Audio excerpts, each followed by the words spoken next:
the title that it's given in the liturgy is Yom Matan Torasenu, the day of the giving of our Torah.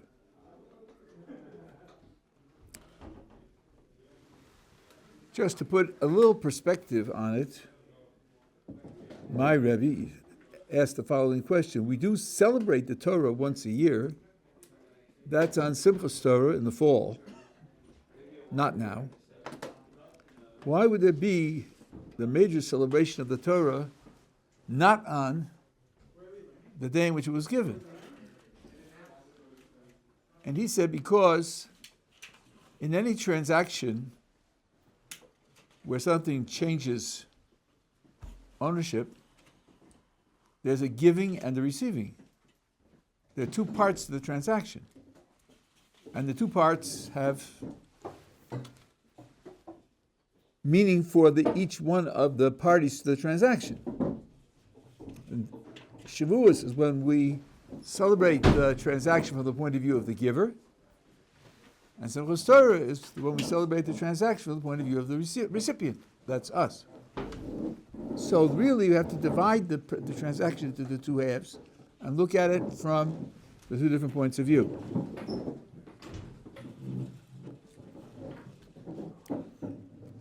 Now we call it the day of the giving of the Torah, and we think about the Torah as our Torah, but I think this is not trivial. It should not be taken for granted. Let's think about it from the point of view of the lawgiver, capital L. The lawgiver has a nation, and he wants the nation to live according to his laws.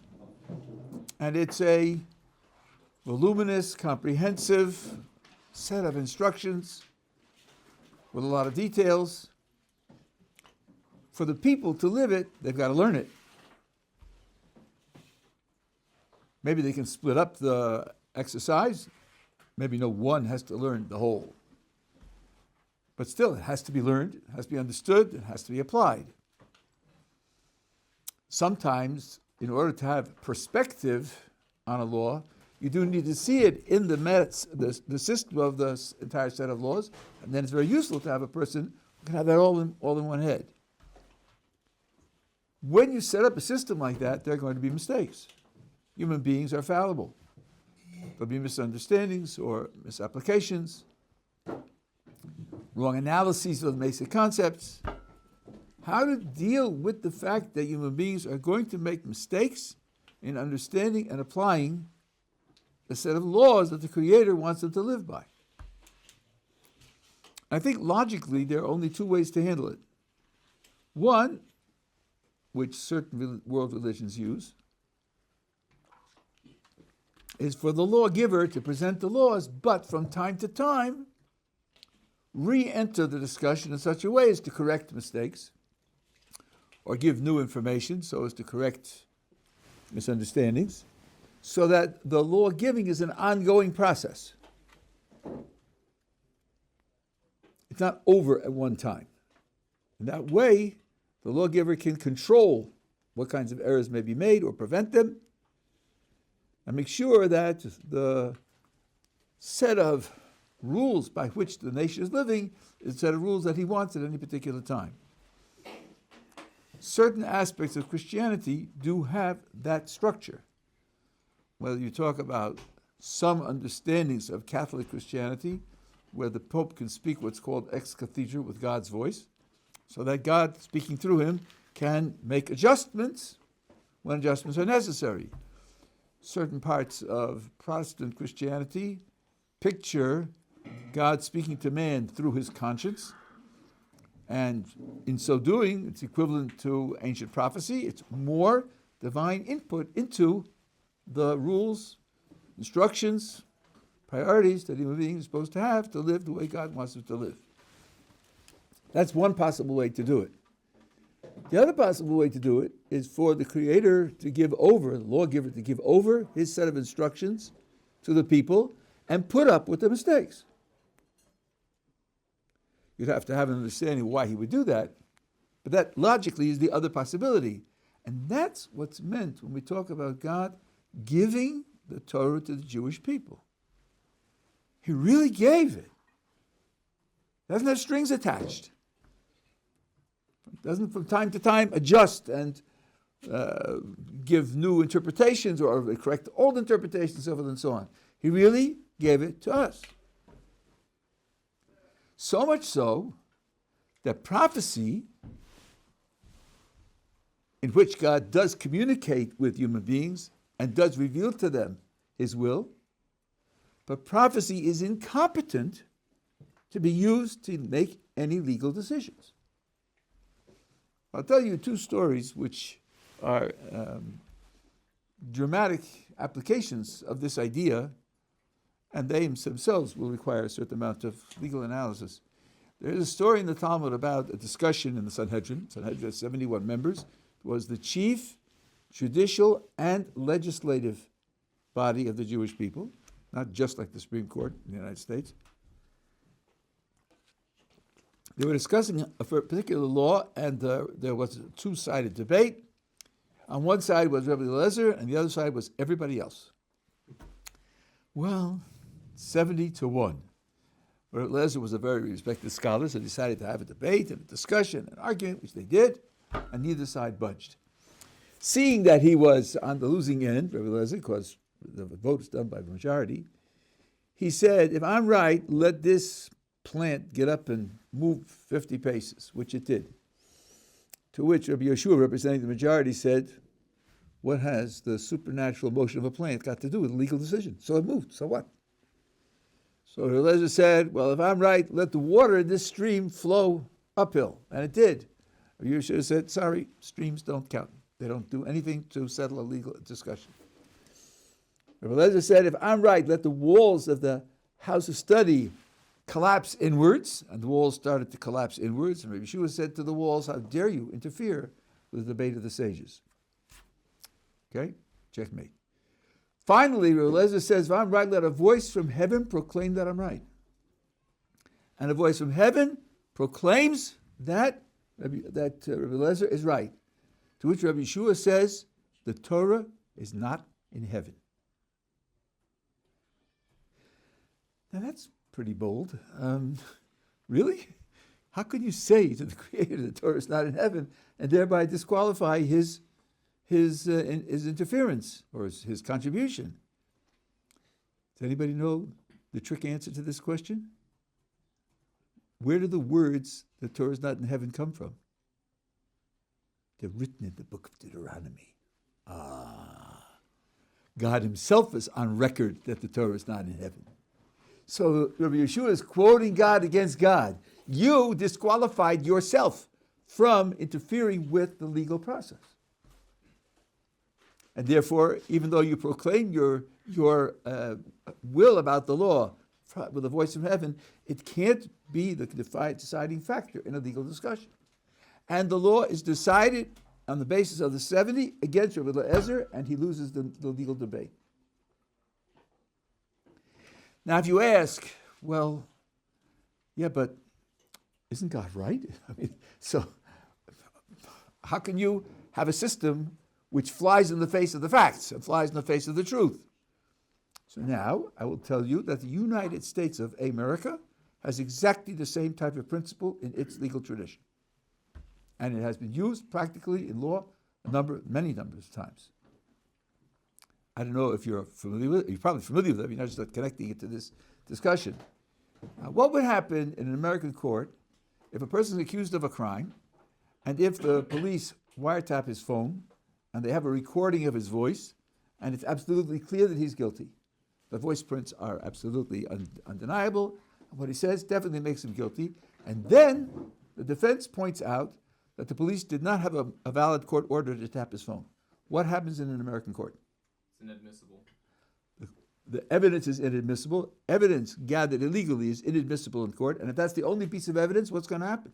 He walks. He walks. Even though everybody knows he's guilty. The judge, the jury, the population, the press, everybody knows he's guilty. Why is that? Because the law has a rule.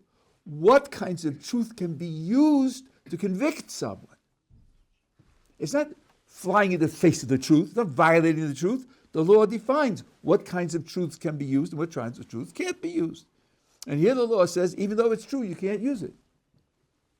There's no inherent paradox in having a legal rule that says you have to disregard these facts in this particular case. And you yourself can understand the motivation for it.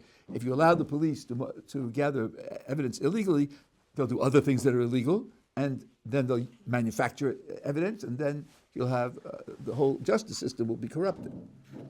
So in our case, we have a rule that a voice from heaven, though the voice from heaven speaks the truth, Rabbi Eliezer is right, but you can't use that truth in a legal discussion, because there's a legal rule that inputs from heaven can't be tolerated.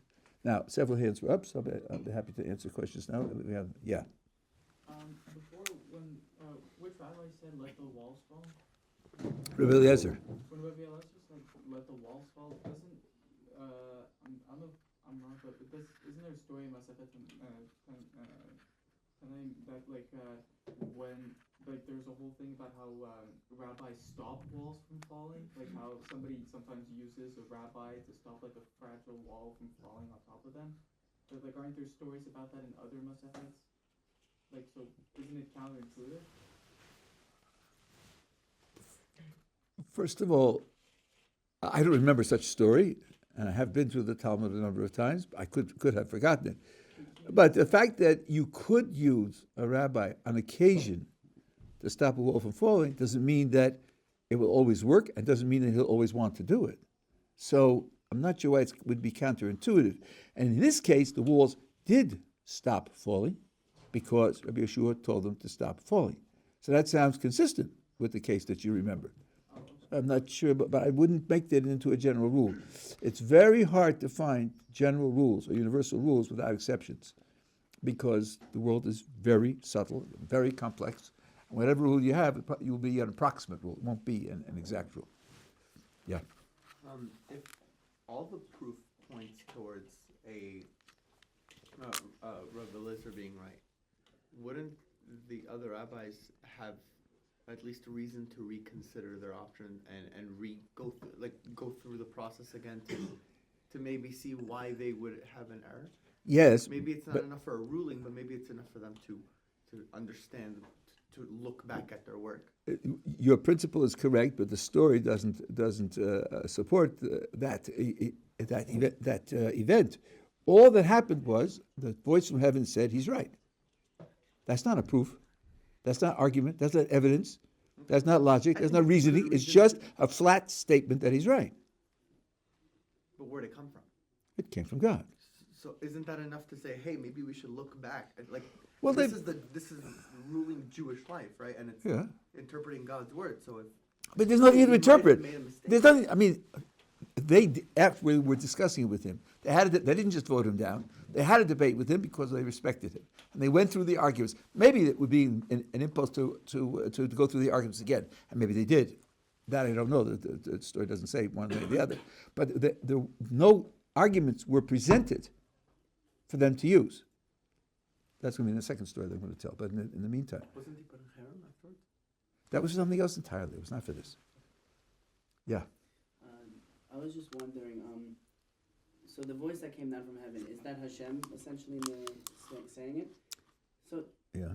So if that is Hashem, my question is, Hashem he's God, he isn't just in heaven. So how could they make that argument that the Torah is not in heaven? Hashem is everywhere. The Torah is everywhere.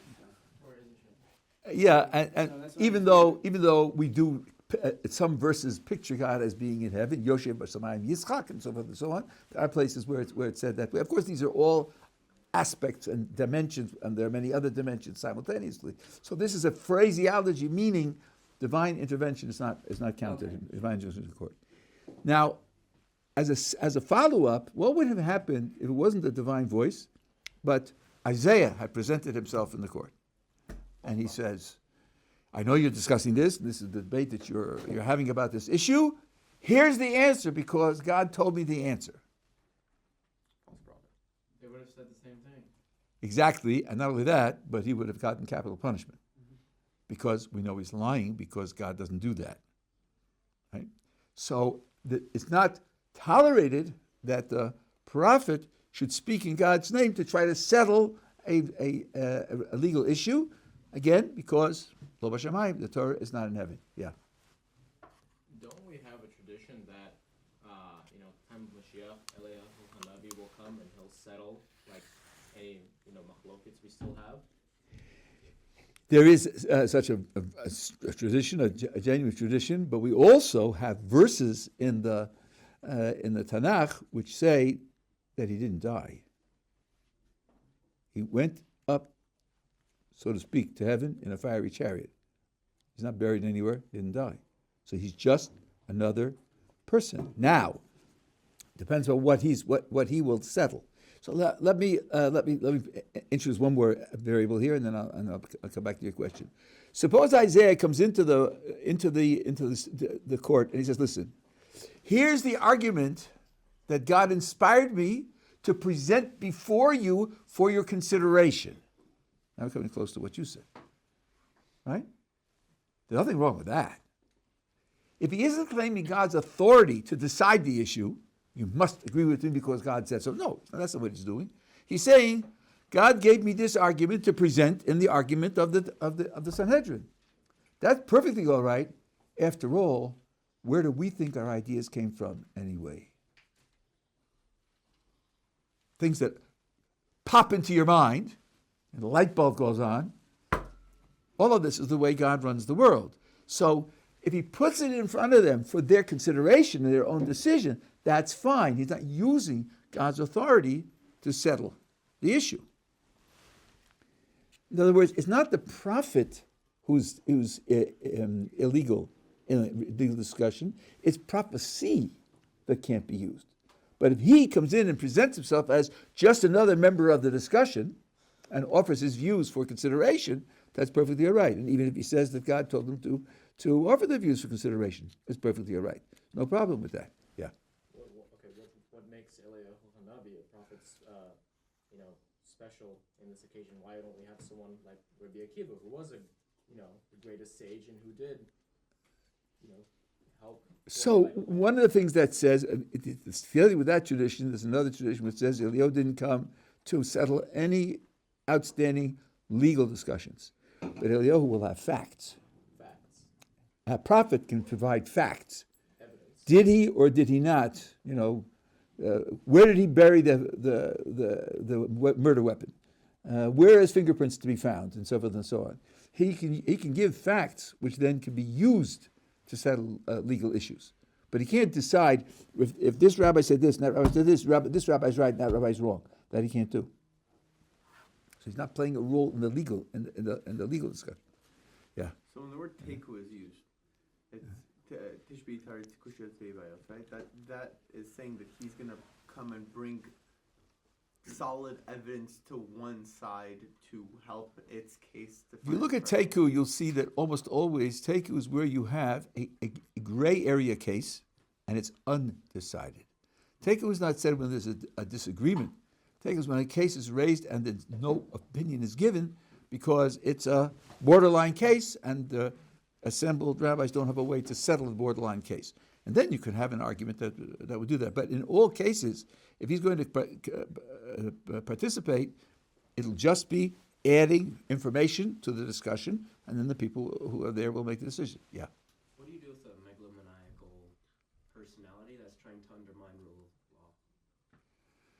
of law? Well, the first thing that you do is you subject him to the rules of law, like that everybody else is subject to the rules of law, and let him. I don't care about his psychology. I care about his arguments. If he presents good arguments, he should win the case. If he presents bad arguments, he should lose the case. Let psychologists worry about his psychological problems.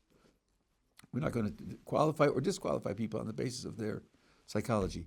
This, at an older and more sane stage in the development of Western culture, was called an ad hominem argument, and ad hominem was supposed to rule it out of court. Today, 90% of the arguments are ad hominem. You're just terrible, without any facts or without any justification whatsoever. But once upon a time, that was considered to be bad taste, and you wouldn't be taken seriously if you did that. Yeah. Are all the machlokets we still only due to a lack of facts?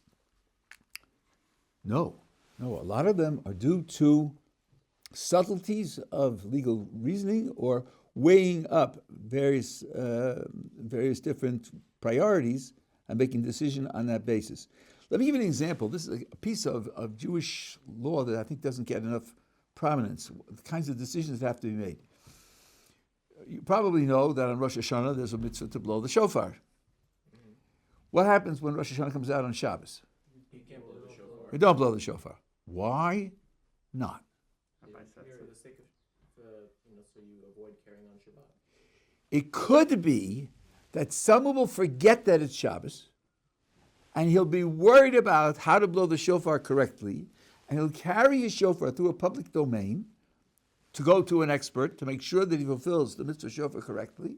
And when he carries the shofar through a public domain, he will have violated the Shabbos law. So first of all, it only could be. There's no guarantee that anyone will actually violate Shabbos. And if someone does, it's the least significant possible violation. He's doing it unintentionally, and he's doing it in order to perform a mitzvah. That is the least significant possible violation of Shabbos. So here you have these two desiderata.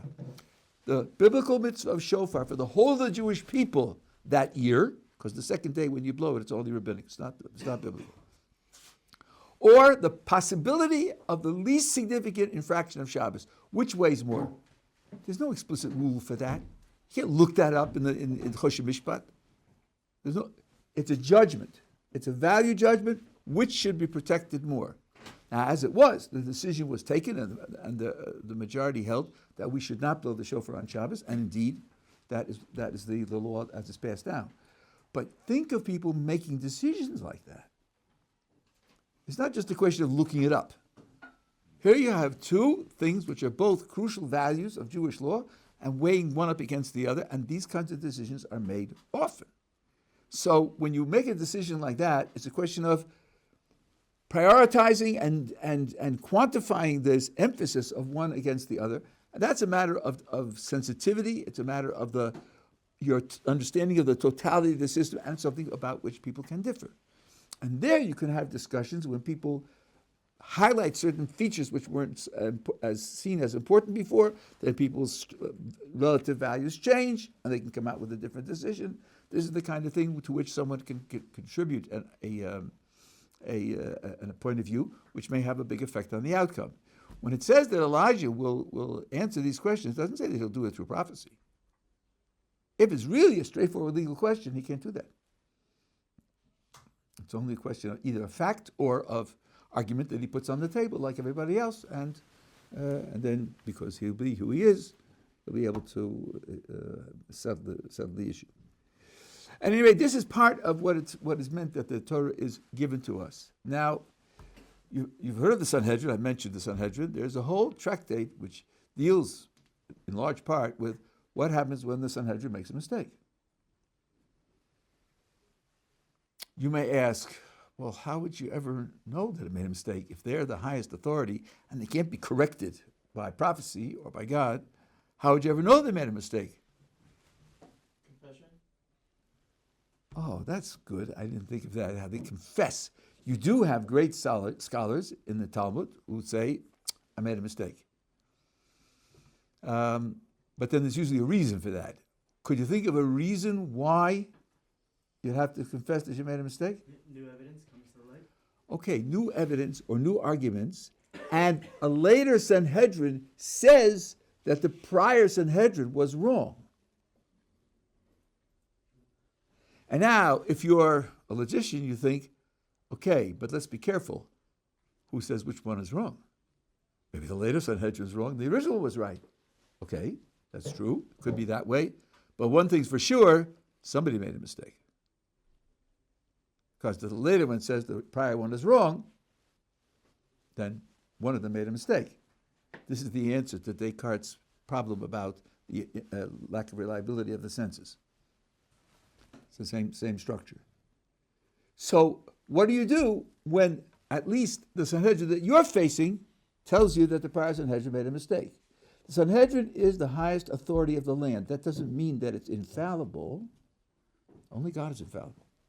Only God is perfect and infallible. So now, the question is this. We have a rule in American law that legal decisions are not ex post facto. In other words, you can't pass a law or have a Supreme Court decision which then changes what the law was yesterday. You can't do that. Every law or every decision has to apply from now on. Why is that? Precedent. Okay, but then precedent is itself a legal reason. Why would you have a legal principle that precedent is binding unless and until there's a change in the law? Stability. Oh. How do you run your life if 5 years from now there could be a law or a Supreme Court decision that says that the business you built now is no good? You have no, you will never be able to be sure that your investments will pay or that your commitments will be kept. It introduces an instability into life which makes life very difficult to run in any practical fashion. So this is a pragmatic principle. I think every legal system has this principle, where decisions apply only for the future and not for the past.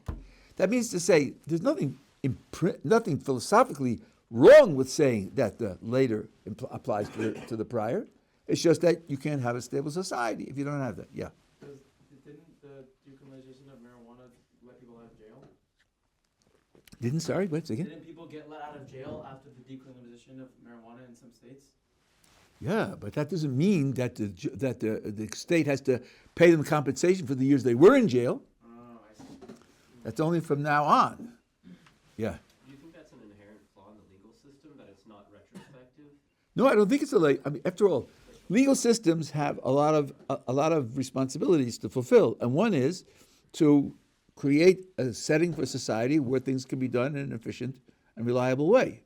That's one of the things that the legal system should support. So I don't think it's.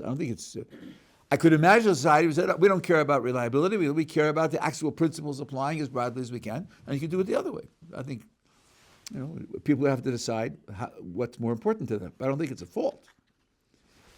So now, in the Jewish case, when the Sanhedrin changes its mind, it is retroactive, as we say in Hebrew, lemafreya. So let's say somebody has a question of what to do on Shabbos, and he goes to the Sanhedrin, and he asks them what he could, and the Sanhedrin says, yeah, you want to do X? Yes, it's perfectly okay. And he does it. 5 years later, now, it's a new Sanhedrin, there are new people, some people died, some people left, and new people replaced them. Not totally new, but it's somewhat new. And now they consider X again, and they say, no, it's forbidden. Then the person who did it on the basis of the previous has to account for the failure of doing it, because objectively now, according to the second Sanhedrin, it's a mistake. He'll say, but what did you want me to do? I went to the Sanhedrin, What more could I have done? And the answer is, you did everything that you could do, but there's a failure here. And since you performed the failure, you have to do something to rectify the failure. The only question will be, to what extent is there guilt on this person? And you could argue that there's no guilt, because he did the best that a person could do. There's a way that you could infer a certain kind of guilt, but the general position would be that there's no guilt because he did the best that he could possibly do. And that dispels guilt, yeah. Now, if you listen to advice of a rabbi and perform according to that on the halacha, it's on the rabbi that they're wrong, right? If he's wrong. 100%. 100%. Which seems very similar to the case we're talking about here with the Sanhedrin.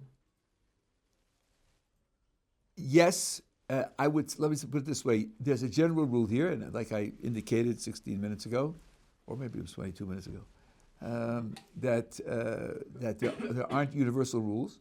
Here, I was going to see if I can put this in an intuitive way. The fact that you have to make amends doesn't necessarily mean that you're guilty. Mm-hmm. There was something in American law, I don't think they still do it, it's called strict liability. If the failure came through you, then you're guilty, even if you couldn't have controlled it in any way. Pharmacies were held responsible for selling drugs that weren't pure. They didn't create them and they didn't make them. Yeah, but they sold them. That's where responsibility was. So you took out insurance for that. In other words, the fact that the failure came through your action means you're assigned with the responsibility to make it up, even if you're not guilty.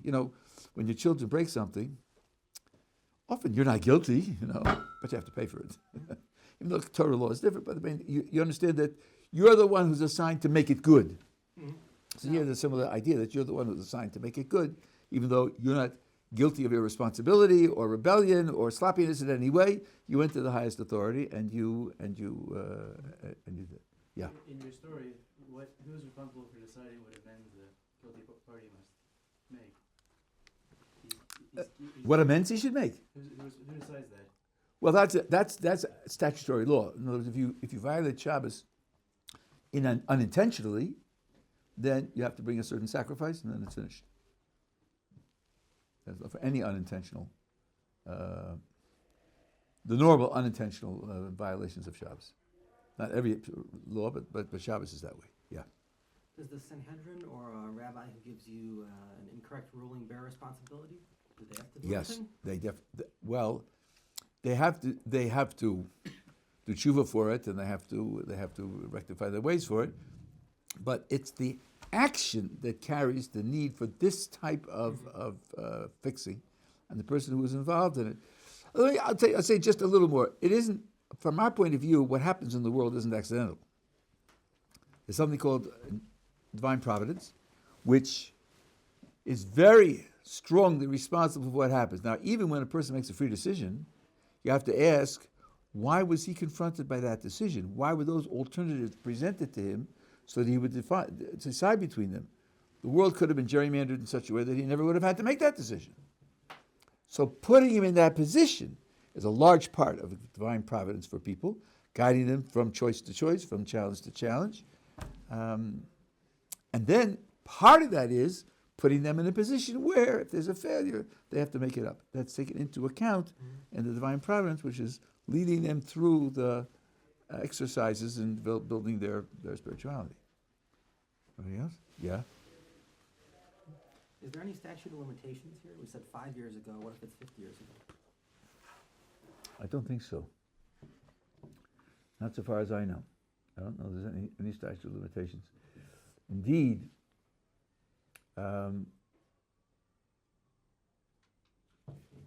since we've come this far, there are people who use the following type of logic.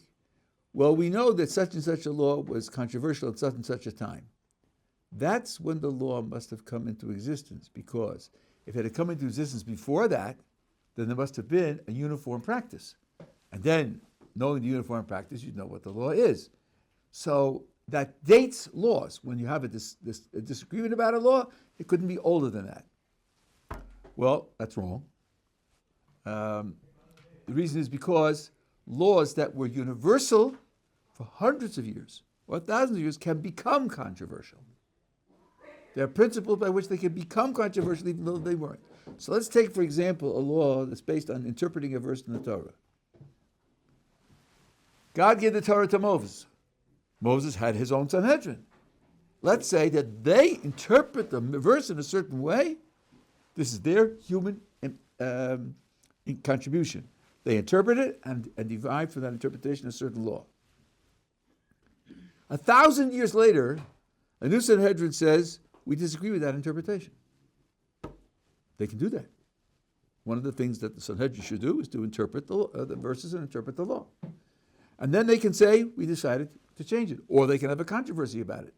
So the law was universally practiced, uniformly practiced for 1,000 years, and all of a sudden became controversial. So when you see a controversy, you can't say that's when the law was invented, because before that it was universal. Yeah, it was universal before that, and it became controversial. So this shows you that there's no statute of limitations on the law. The law was universal from the time it was given, and yet later can be challenged or perhaps overturned. So we don't have that kind of yeah. Maybe statute of limitation isn't the right word specifically, but isn't there a concept of, let's say, a Tana can't argue on an Amora? I mean, an Amora can't argue on a Tana? Okay, I'll answer this. I don't know to whom, how many people this is relevant, but this is very, very important. It's a very, very widespread misunderstanding. The Tanoim were the sages up until and including the time of the formulation of the Mishnah. That's one group of sages with a special title. They're called Tanoim. After that, for several hundred years, until the completion of the Talmud, you have the group of sages are called Amoraim. And the myth that people take for granted is that someone in the latter group can't argue with, now what? With someone in the prior group? Of course he can. He can represent somebody else from the prior group. He can't argue with everyone from the prior group. So, and then someone will say, and of course the Mishnah was the compilation of the binding law. Rabbi Yehuda Nasi and his yeshiva didn't do it alone. Rabbi Yehuda Nasi gathered together some scholars, and they came and they sifted through the materials available to them and wrote the Mishnah. But both the principles are wrong. First of all, the Gemara decides against the Mishnah often. That's trivial. But more than that, the Rambam in Hilchos Mamrim, there, I think it's the Kesef Mishnah, who says, yes, we don't find later scholars disagree with earlier scholars because the later scholars had a convention and they got together and they decided not to do that. They decided not to do that. Nothing in the structure of Jewish law requires later generations to agree with the prior generation. They just decided not to do it. That's what's said over there. And there's a famous interaction where Reb Chaim Brisker, famous Reb Chaim, was asked about this. It's written in the commentary of Bava Basra by Rabbi Chana Wasserman. And he said, they can. They can. Typically, this is what I was alluding to before, typically when you have a later sage who changes his mind, what happens is this. The later sages didn't always know all the prior material. Tosfos says in several places, the later sages knew the whole Mishnah, but there's more material than the Mishnah. And often there were things in the other material they didn't know. So a sage will take a position, and it'll be recorded, it'll be discussed and debated, and then someone will say, hey, what about this piece of information? It contradicts what this sage says. Usually, either the sage himself will take it back, or others will say that he's been refuted and decide against him. The assumption, said Reb Chaim and others, the assumption is that the sage didn't know about it. Had he known about it, he would have taken it into account, he would have given an argument why he's against it, and defended himself against it. And since he didn't know about it, then we have to assume that, had he known about it, he could very well have changed his mind. His opinion isn't accepted anymore. But let's suppose the later sage says, here are all the positions in the earlier sages, and I'm against all of them. He has every right to do that. And there's a case where Rabbi Yochanan did it, and as against Rav with Tan Upalik, Rabbi Yochanan isn't like that. Tosfos points that out, and so it can be done. There's no such thing as time alone making an opinion unassailable. The only place where a legal decision can't be challenged is where the Talmud comes to a legal decision. The Talmud says, we've decided that this is the law. That can't be challenged. Very often the Talmud doesn't decide the law. It has a discussion back and forth and leaves it open, and later generations will have to decide the law. Often the Talmud will raise questions and objections, and later sages will answer those objections and decide that the objections weren't binding. The only thing that's binding in the Talmud is when the Talmud decides the law. Why is that? So the Rambam says, because two conditions were met by the closure of the Babylonian Talmud, not the Jerusalem Talmud, and those two conditions are unique to that event and didn't take place before or since. One is that the Babylonian Talmud was circulated to all the known Jewish communities, and they all pledged allegiance to it. So it was the collective decision of the scholarship of the nation that gave it its binding force. That's one. And the other is the two editors of the Babylonian Talmud. Rambam calls them Sov Baalei Atoka, which loosely means this is the end of those scholars who are able to accurately record and reproduce the prior information. La'atik in Hebrew means like to copy. The Rambam doesn't explain it anymore, as far as I know what exactly those words are supposed to mean, but that's what he said. So those two conditions come together to give the Talmud its unique status. But again, it's only its unique status when it decides a law. So for example, when you'll find a later scholar, like the Rambam does in a number of cases, where he disagrees with what it says in the Talmud, that's not a problem. because he disagrees with what it says where it didn't decide a law. It was just the opinion of a particular scholar or a particular group of scholars, but it wasn't decided as law. And then later generations are free to disagree with that. And let me tell you just one little piece of information I found really fascinating. You have the Jerusalem Talmud, which came into existence about 100 years after the Mishnah, and you have the Babylonian Talmud, which came into existence about 250 years later. The later Talmud has this binding force because of the reason that I just told you. Who were the editors? Ravina and Ravashi. Who was Ravina? Who was he? Well, there's a Gemara in Menachos. We're discussing how to make tzitzis. And this discussion taking place in Babylon. And there's going back and forth, and there's disagreement of opinion. And then Ravina gives his opinion, and they're all bowled over by it. And he won the discussion, and he settled it. And some of the students there were a little embarrassed that he was so superior. And whoever was leading the discussion said, "Why are you surprised? Ravina's from Israel. That's why his scholarship is superior." Our sources say that the scholarship in Israel was superior to that in Babylonia. So I thought to myself, wait a minute. One of the editors of the Babylonian Talmud came from Israel. So you have a direct input of the Israeli side of the tradition into the Babylonian Talmud. So I thought to myself, that's another reason why Babylonian Talmud has this binding force. I told it to some friends of mine who are real scholars, and one of them told me that one of the Gaonim says exactly that. So this gives you the idea that the Babylonian Talmud has this very special status. But prior to that, you don't have it. The Mishnah is not binding, and the Tanoim weren't binding by law. The Amoraim decided not to argue with them. They decided, but they didn't have to decide it. And later generations, Maimonides wrote against the Gaonim. There are Achronim who disagree with Rishonim. There is no statute of limitations on law. Even if, okay, let's leave that aside for now. Yeah. Two questions.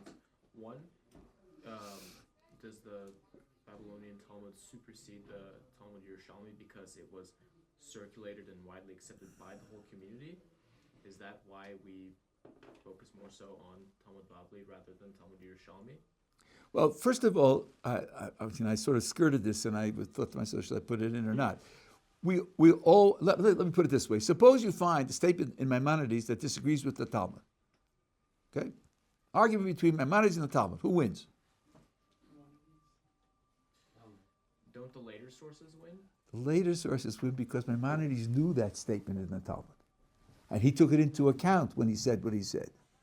So either he knew there's another statement in the Talmud that contradicts this one, and he followed that one, or he didn't interpret the statement of the Talmud the way you're interpreting it, and so he didn't see it as a contradiction. He took it into account that he knew it, and therefore he wouldn't. We would follow the later opinion. This statement is raised in the Talmud itself, and it says we follow the later opinion because, as I said, the later opinion. So that would be enough of a reason to follow the Babylonian Talmud against the Jerusalem Talmud. But I'm here. I'm sorry. Because it came later. Because it came later. And because, as I said, the people in Babylonia knew what was going on in Jerusalem. We have many, many statements of people who came back and forth and said, this is the latest news from Jerusalem, this is what's happening there, and then they would discuss and debate it and send answers back. There was communication between them all the time.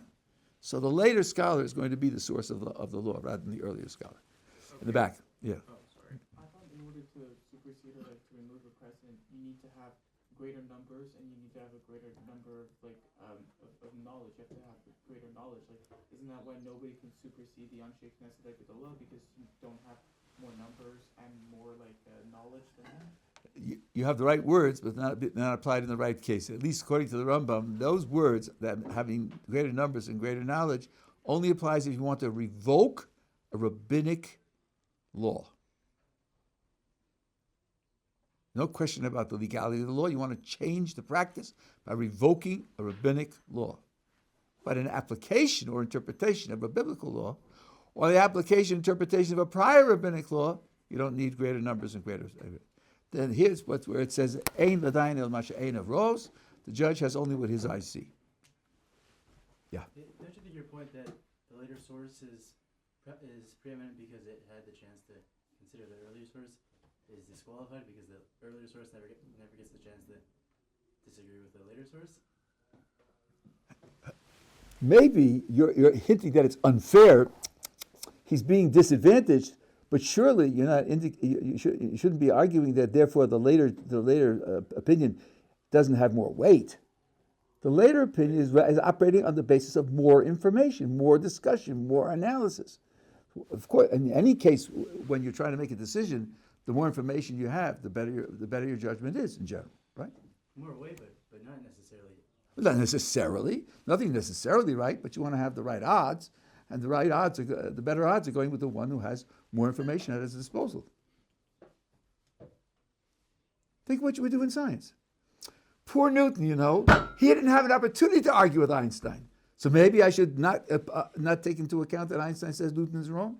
No, Einstein had all of Newton and all of Maxwell and all the intervening science, and he's making a decision on the basis of all that extra information and discussion.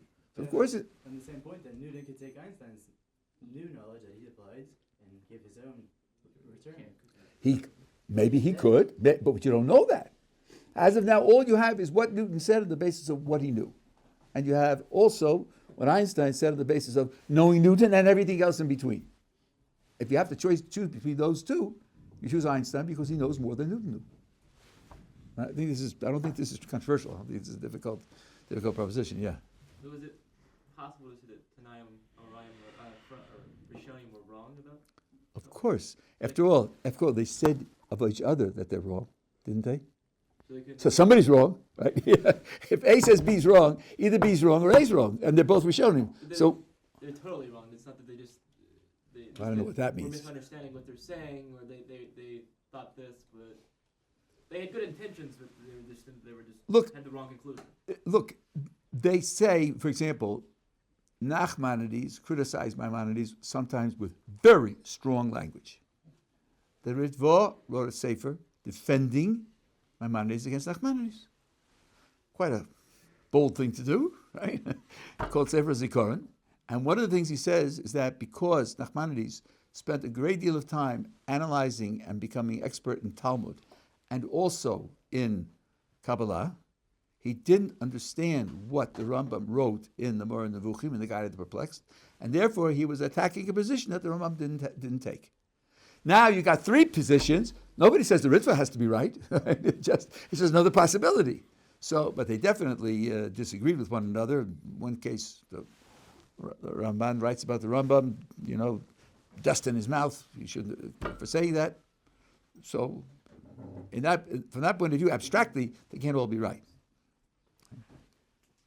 Okay, this is a nice introduction, and it's nice to have the extra people here. We'll pick it up tomorrow, Mr. Chef.